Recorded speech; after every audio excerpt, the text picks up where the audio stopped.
Welcome, Michael Schenker. How are you? I'm fine, thank you. So good to see you as always. We're celebrating so many great years of rock with you, you know? Yep. Go all the way back to the Scorpions and UFO, and fantastic new album. Congratulations. Thank you very much. Excellent new album. Now, growing up, who were your musical heroes? Who inspired you to want to play guitar? You know, there were so many great guitarists in the late 60s, and I started when I was 9, and I guess that was about 64, and then when I was about 68, 69, about that time, there was like, distorted guitar coming more to the foreground, like Black Sabbath, Deep Purple, Led Zeppelin, and so on, and Johnny Winter, Rory Gallagher, Leslie West, Jimi a Hendrix, bunch of great guitarists, and that was so. I went out, festivals, guitarist hunting. I was so fascinated with guitar. I did not like any songs without a lead guitar in it. Yeah. That for me was the what do you call it? The magic. That made it for me. The magic, yeah. Ah. Well, I know your older brother Rudolph was already playing guitar, so I'd heard. My brother actually, he got a guitar for his birthday, and I teach him guitar because he found out that I was 9, he was 16. Rudolph was 16, 6.5 years older than me, and basically he told me not to touch his guitar, which he just received for his birthday, but he already went to work and I went to school, so I started to discover the guitar. And I was absolutely fascinated what I can do with one single string, just putting one finger there and one finger there, and I never stopped play and discover, I call it. Sure. And then my brother found out all of a sudden I can play guitar, and he asked me to find out things for him because he already had the Scorpions together. He didn't even know how to play guitar. He already had a dream about the Scorpions, so Wow. It's his vision basically, and my vision, of course, was the excitement about the single string and playing lead guitar and develop that. So we both had complete different visions, and basically also even though I played the V, my brother played the V first. It's kind of back and forth. It's a bit like this. When I was 14, I actually, in school, I had to design, I had to have we all had to come up with something to make out of wood. And I chose the guitar. And I actually made a triangle guitar before I even knew about the Flying V. Wow. That was the weirdest thing. My brother bought the Flying V, then I painted it, then I discovered it by coincidence. When I broke a string, I had to play lead break, took the guitar from my brother, Rudolph, and combined with my amplifier, it was a great sound. So I asked him if I can keep it. So I kept the guitar, paid him for it, and so basically then I started to I had a black guitar and a white guitar, and one day I decided to paint the guitar black and white, and so I took that black and white guitar and joined the Scorpions and did the Love Drive album. And so when we did Love Drive, which opened the doors for America, they asked me to help them out because Matthias wasn't ready. And so I helped them out. My brother found out that I had just left UFO. So I basically took the guitar and made the guitar famous with UFO before my brother even got anywhere. With Love Drive, I helped to open the doors for America, and then my brother asked me if he could. My brother Rudolph asked me if he could if I could lend him the black and white design, because I was going to leave the Scorpions and do my own thing. And I said okay, and he also asked me if he could have Coast to Coast all for himself, because it was co-written. Said you can have that too, and you can also have Holiday and God Bless You. And so he went forward, and I think many people thought I was still in the band because he showed up with my black and white guitar, and basically today he has his hair blonde, and nobody knows anymore who is who, Right. and he is playing the white guitar, I play the white guitar, my brother has blonde hair, I have blonde hair, and you don't see maybe that much of an age difference, so people are very confused about that. That's why I kind of make it a thing in there. And so basically the question was, you said something about the guitar, and then I went all the way to explain all about the guitar. No, we love that. But when you started with the Scorpions, how did you get the gig with UFO? How did that happen? That was that we did the Scorpions Lonesome Crow album. I wrote basically all the songs on it and shared it with everybody else. And I was 15 years old, and when we started touring or got this offer to tour with UFO, I was already 16. And so basically we all showed up, but the UFO didn't have a guitarist.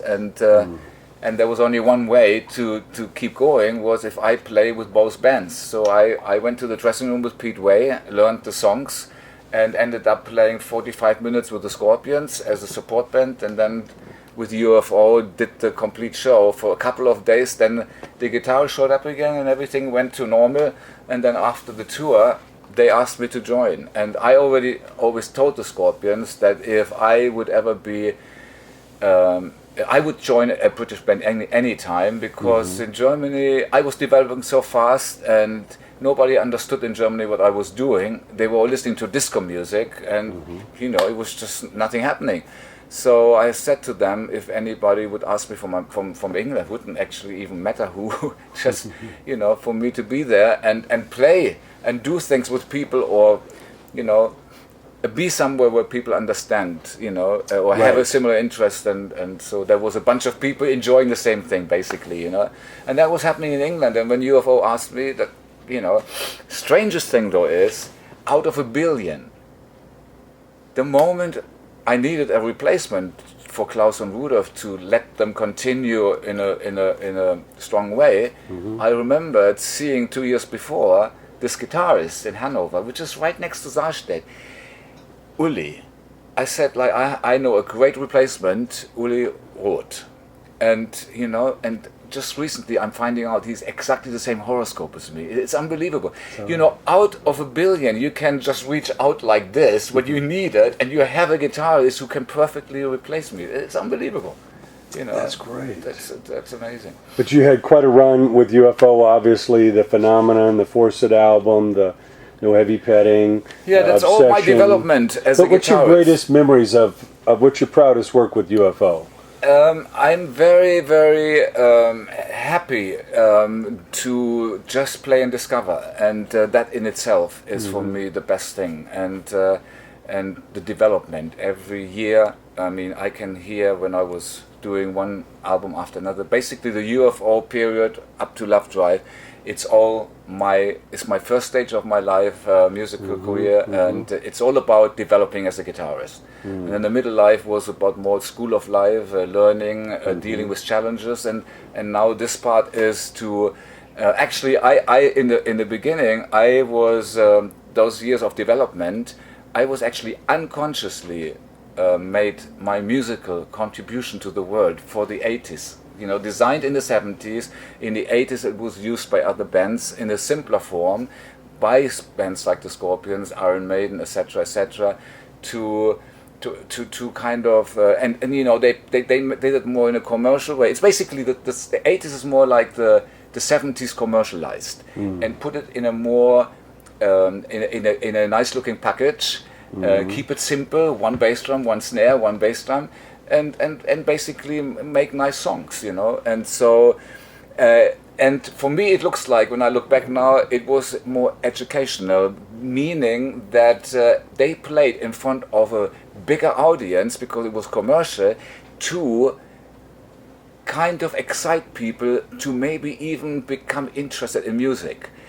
Because it was simpler, and it was like, wow, I can do this, maybe I can do this. And I think a lot of people, over a period of 20, 30, 40 years now, there is almost in every household a guitar instead of a piano, that like it used to be. Right. And so I think today, it seems like it's a good place for me now, because people can understand what I am doing, because they've been educated by the bands before. So we all do our part where we are most beneficial, where we are we all have a function where we beneficial others around us, in a special way. And so everybody's got his place, and I'm just a link in between, doing my part, as a guitarist. And so it's great fun, I tell you. It's awesome. Now, obviously, when you left UFO and formed the Michael Schenker group, obviously there's a lot of freedom, being your own boss, so to speak, your own band. Was there, did you feel a lot of pressure in that it was more focus on you? And No, I mean, I was not focusing on success. I was just focusing on play and discover and having fun with it and experimenting, getting things out of my system musically, like that's the middle years, acoustic instruments, electric instrumentals. Do it in my own pace. Do a lot of personal development. It was just more my first. The first stage was my contribution on the musical level. In the middle, I was able to focus on myself and develop in general forward, carry on developing as a guitarist. Like I said, unconsciously, I made the contribution to the world. I didn't even know about it until my brother called me. I said, like, Michael, he was in America, they all playing your kind of music, your style of guitar playing. I said, no way, it was like this. So it took me by surprise. That's why I say unconsciously. But today, after especially my middle years, I used to be very stage fright and I didn't like it on stage, etc., etc. So the middle life was very important, the development as a person, and now I enjoy being on stage like incredible, and it's so much fun. So, and now I can actually consciously enjoy what I unconsciously developed. So I can now enjoy all my developments, and it's amazing how that kind of a life design structure, it's incredible, Yeah. Now, I know at one point you even auditioned for the Rolling Stones. No, I got a phone call. I just joined UFO, and it was like 2 months later, I get a phone call and to audition for the Stones, and I got really, really nervous, and I called my brother Rudolph and asked him what I don't know what to do. I'm confused and nervous about this because Brian Jones had just died, and they were looking at each other hair for lice and stuff.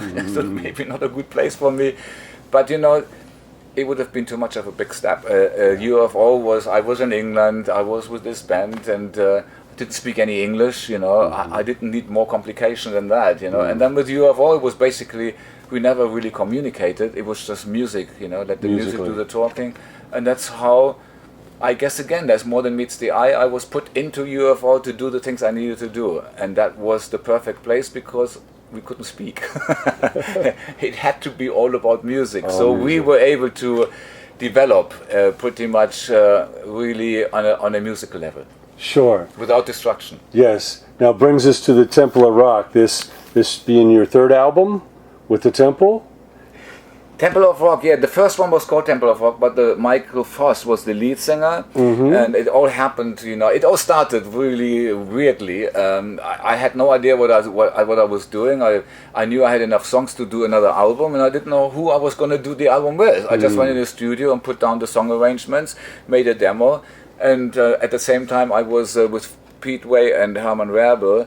We were working on a live project, and so when I played them, basically in the demo studio, I asked Michael Voss if he could help me out, with some guide vocals. And when he was singing, I realized he was actually a good singer, and so I said to him, "Why don't you sing the album?" Then Herman and Pete Way heard it, and they wanted to become the rhythm section. I went like, "Wow, this is going by itself." Then William Shatner, the Captain Kirk from Star Trek, he did the intro, and I went like, this is incredible, what's going on here? And then that's when I started to get the first feelings of this is summertime, to looking to, embracing it all from beginning to up to that point. And so I decided to invite lots of great musicians from the past and new ones, and so I had Carmen Appice, Simon Phillips, Chris Glenn, my brother Rudolph, Paul Raymond from UFO, and and then of course Robin McCauley was singing a song, and Dougie White was already singing one song before The Devil Knows You're Dead.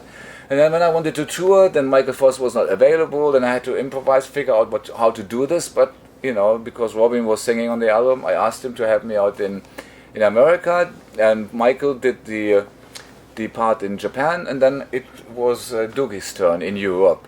And that's when Pete Way got sick, and I said to Herman, what are we going to do? What about Herman? I mean, what about Francis? Yeah. So that's how it all started, and then it just went like that. The moment Dougie and Francis joined, it clicked, and from then on there was no going back. It just went like crazy. But I didn't know. But I made sure that I captured it on DVD just in case. But it got, we got more offers. We played more concerts. Then eventually I said, let's make an album, and so we did Bridge the Gap, introducing a little bit of 7 strings, which I already had watched Wayne Findlay developing on it for 10 years, and it was time on Spirit on a Mission to use it more, and so I asked him to come up with a few riffs. I did my compositions too, what he had created, then Dougie put his part to it, and we had an additional songwriting team, So on Spirit on a Mission, the idea was to get like at least 5 songs very fast, snappy, double bass drum, very melodic, and lots of guitar sprinkles and stuff. And then the other part, take advantage of the 7th string to get the low and the deep frequencies, and to capture the whole thing. And basically, summertime, put all the impressional experiences into one album that has been accumulated over the last 40, 50 years, and so that's where we're at. This is a summit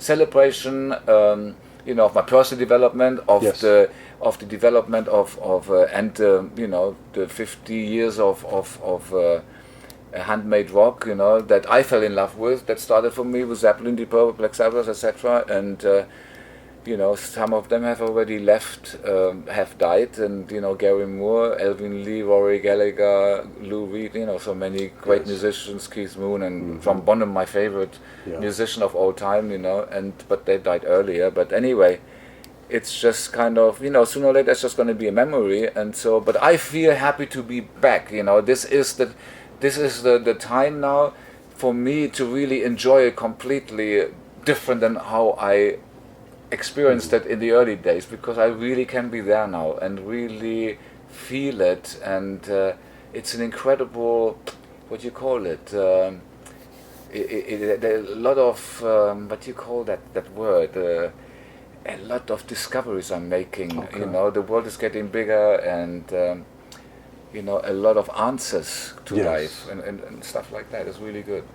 Well, you look like you're in good health. You're playing better than ever. You have 3/5 of the Love Drive lineup right there with Herman and Francis in the band. You got great music coming out. Obviously, it's a celebration. The set includes music from all levels, of your career. The business has changed completely around you, but the music, is what keeps you going. Yeah. What advice do you give to those young players today, people to find their own style? What advice do you give? Well, it's like, musicians have different motivations. Not everybody is in the business for the same reason. Some people, they want to become famous, earn a lot of money, and get away with, stuff. And others, they really want to, they really enjoy the music itself, And so that's the difference. And for the ones that really enjoy the music itself, and to be honest, there is no, some people, I would say, do whatever is fun for you. For somebody, it's more fun to copy things. For the other person, it's more fun to create from scratch, to self-express. I would say the best place is where you have fun. Because at the end of the day, you need to be happy, you need to be fulfilled with the things that secretly you desire to experience, and you should go through that, because otherwise it will always haunt you. You have to do it, whatever haunts you that you need to experience. If nothing is right, nothing is wrong, in terms of course, if you kill somebody, it's not a good thing to do. But nothing is right, nothing is wrong. No rules. Just nothing is right, nothing is wrong. Just do your thing and stay strong. That is the important thing, That's meant on a musical level, There is no wrong music, right music. It's just how you feel, how you want to do it, There's nothing right or wrong. It's just how you feel good about it. Sure. Well, we've seen your appearances on that metal show. Obviously, Eddie Trunk, and there's a lot of DJs and people in the industry are very excited about this new music, and I think it's a really good time, for you to be celebrated, all this great music over the years. Where would you like to take it next? Any idea of the next direction or anything else you'd like to do and accomplish? It's like this. I am very much a fan of the now, and so I just love to enjoy the now as much as I can. There is endless possibilities out there, but I don't need to focus on all of the endless possibilities is going to drain me, you know. And Yes. so I just focus. We're doing Spirit on a Mission. We're going to be touring at least until the middle of 2016. We are looking forward to playing, you know, South America, eventually maybe Australia. Going to Japan now. We're doing festivals in Europe. We're doing a European tour, Spirit on a Mission, and the UK. And then, as we do that, other things will be added to touring. And you know, until we're done, and then when we're done, we look where we're at that point, and then we go to the next. Well, it's always good to see you, Michael. Can't wait for the show tonight. Thank you Thank so you very much. much. Keep it up. Thank you. Talk to you soon.